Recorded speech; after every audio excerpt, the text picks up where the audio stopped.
बच्चों का cartoon TV. कबूतरी मंजरी आज बड़ी बेसब्री से अपने अंडों को निहार रही थी। उसे नन्हे मुन्ने बच्चों का इंतजार था। एक रंजन तोता भी पास में बैठकर मंजरी की खुशी को परख रहा था। एक अंडा फूट गया और एक सुंदर बच्ची बाहर आ गई। आओ आओ गुड़िया, स्वागत है। बड़ी प्यारी तुम्हारी रंगत है। कुछ देर बाद दूसरा अंडा भी फूटा और उसमें से एक दुबला पतला और काले रंग का एक बच्चा बाहर आ गया। मंजरी को भी आश्चर्य हुआ, लेकिन माँ के लिए सब बच्चे प्यारे होते हैं। आओ आओ राजा, तुम्हारा स्वागत है। पहले बहना आई, फिर भाई को लाई। मंजरी बहन, खुशी की घड़ी आई है। बधाई हो बधाई। दिल से धन्यवाद भाई। इतने में कबूतर गोगा भी आ गया। बच्ची को देखकर तो वह खुश हो गया, लेकिन बच्चे की काले रंग और कमजोरी को देखकर वह मुंह बिचकाने लगा। अरे मंजरी, ये काला कमजोर बच्चा कहाँ से लिया है? क्यों क्या कह रही हो? यह सांवला सलोना हमारा ही बेटा है। खबरदार जो इसके बारे में ऐसी वैसी बात कही। इसका नाम मैंने राजा रखा है। अरे मंजरी, हम दोनों कैसे हैं और ये कैसा है? मुझे समझ में नहीं आ रहा, ये ऐसा क्यों है? क्या हुआ? जो भी है जैसा भी है, हमारा अपना बेटा है। इसकी मुखड़े की बनावट मुझे बहुत अच्छी लगती है। यह बड़ा होकर बांका कबूतर बनेगा। इसकी चोंच भी बड़ी प्यारी है। तुम्हारी सोच बड़ी प्यारी है। माँ की सोच ऐसी ही होती है। उसे अपने बच्चे सबसे ज्यादा प्यारे लगते हैं। मंजरी कबूतरी ने बड़े प्यार से दोनों बच्चों को पालना शुरू कर दिया। दोनों बच्चे कुछ बड़े हो गए थे और आसपास के चिड़िया के बच्चों से घुलना मिलना चाहते थे। दूसरे पक्षी राजा को बड़ी हेय दृष्टि से देखने लगे और मजाक उड़ाने लगे। देखना कितनी सुंदर है, नारी दुबला बंदर है। अगले पहलवान, घर में बैठा करो, बाहर चलोगे गिर जाओगी। तुम भी काला चावल नजर आओगी। मेरे राजा भैया को कुछ मत दो, वह तुम सबसे अच्छा है। हमारे राजा भैया, दिखे टूटा दरवाजा और नाम रख दिया राजा। राजा भैया यहाँ से चलो, यह सब हमारी कदर नहीं जानेंगे। अब हम इनके साथ कभी नहीं खेलेंगे। राजा को उनकी बातों से बड़ा दुख हुआ था, लेकिन वह कुछ बोल नहीं पाया था।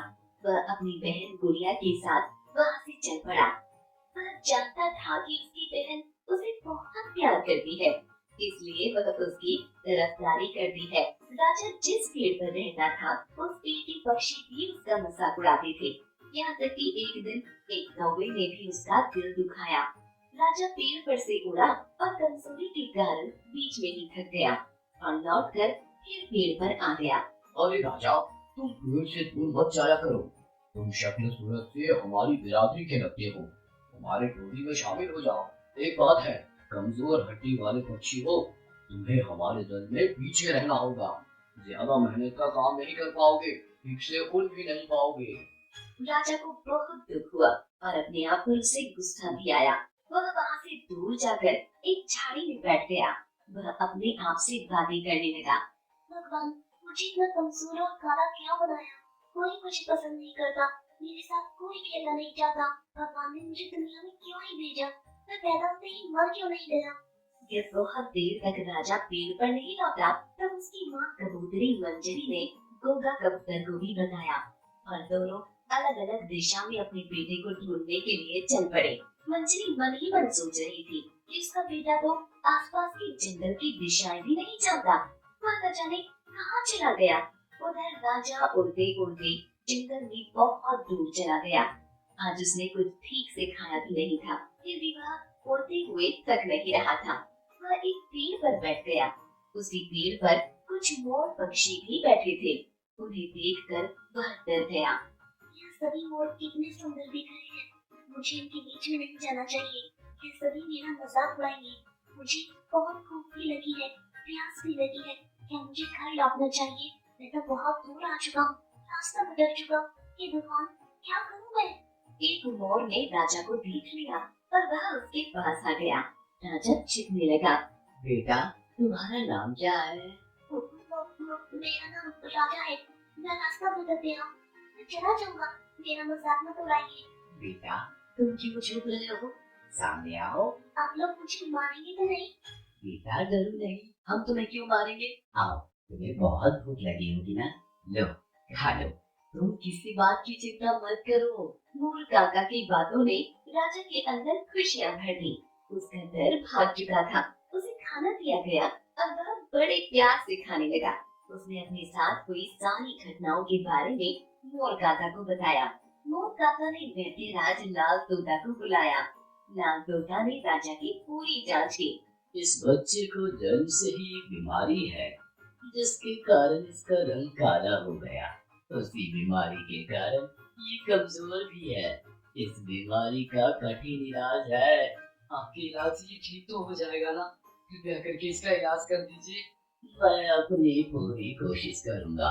कई दिन तक इसका इलाज चलेगा। बच्चे, चिंता मत करो, भगवान ने चाहा तो सब कुछ ठीक हो जाएगा। राजा मोरों के साथ उसी जंगल में रहने लगा और लाल तोता वैद्य द्वारा उसका इलाज चलने लगा। वह सबकी सेवा भी करता था। धीरे धीरे उसने सबके दिल में जगह बना ली। कुछ दिन तक उसका इलाज चलता रहा, लेकिन स्वास्थ्य में कोई फर्क नहीं आया। मोर काका, तोता काका, आप लोग मेरे बारे में बहुत परेशान हो चुके हैं। ये काला रंग और कमजोरी मेरी तकदीर बन चुका है। अब तकदीर को बदलना मुश्किल है। मुझे मेरे हाथ पर छोड़ दीजिए। बेटा, निराश मत हो। भगवान के घर देर है अंधेर नहीं है। तुम भगवान के नेक बंदे हो, वे तुम्हारी फरियाद अवश्य सुनेंगे। लाल तोता इलाज जारी रखता है। जो भी जड़ी बूटी मंगवानी होती थी, मोर मंडली उसे हाजिर कर देती थी। एक दिन अचानक राजा ने नदी के पानी में अपना चेहरा देखा।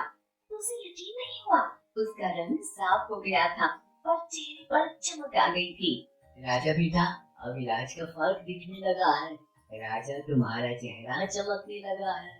धीरे धीरे राजा का स्वास्थ्य भी सुधरने लगा और उसका रंग भी निखरने लगा। देखते ही देखते वह एक सुंदर कबूतर बन गया। आप लोगों के प्यार और मेहरबानी ने मेरी जिंदगी बदल दी। तोता काका की दुआओं ने जादू कर दिया। मैं आप सबका बहुत आभारी हूँ। बेटा, नजर ना लगे, तुम दुनिया के सबसे सुंदर कबूतर बन गए हो। सबसे सुंदर और तंदुरुस्त हो गए हो। बेटा, अब तुम्हें एक मुकाबले के लिए तैयार होना है। एक सप्ताह के बाद इसी जंगल के मध्य में सभी कबूतर और तोतों की उड़ान प्रतियोगिता होगी। जो काले पहाड़ की ऊंची चोटी को छूकर पहले लौट आएगा, वो विजेता होगा। वह दिन आ गया। कबूतर और तोता के बच्चे जिन्होंने कभी राजा का मजाक उड़ाया था, वह भी इस प्रतियोगिता में हिस्सा ले रहे थे। राजा के सुंदर व्यक्तित्व के कारण उसको कोई नहीं पहचान पा रहा था। प्रतियोगिता शुरू हो गई और राजा तीर की तरह आगे बढ़ने लगा। वह सबसे आगे उड़ रहा था। इतने में एक बाज कहीं से उड़ता हुआ आ गया और उसने राजा पर हमला कर दिया। राजा भी इससे लड़ गया। राजा की शक्ति के आगे बाज परास्त हो गया और भाग गया। इस बीच बहुत सारे पक्षी उड़ते हुए आगे निकल गए थे। राजा ने फिर से उड़ान भरी और देखते ही देखते वह काली पहाड़ी की चोटी पर पहुंचकर उसे स्पर्श करके लौटने लगा। अब भी उसके आगे कुछ पक्षी उड़ रहे थे। राजा ने अपना पैतरा बदला और देखते ही देखते सबसे आगे निकलकर विजेता बन गया। मोर काका ने उसका स्वागत किया। इसी बीच राजा ने अपनी माँ और पिता को देख लिया। वह दौड़कर उनके पास पहुँच गया। माँ, बाबूजी, आप लोगों ने मुझे पहचाना नहीं? मैं आपका राजा हूँ। राजा की माँ और पिता की आंखों में खुशी के आंसू छलछला पड़े। मेरे बेटा राजा, मेरे पास आजा। माँ मंजरी ने बड़े ही प्यार और ममता के साथ अपने राजा बेटा को अपने पास ले लिया। पिता को कबूतर का स्नेह उमड़ पड़ा था। उसी समय चारों तरफ खुशी की बहार आ गई।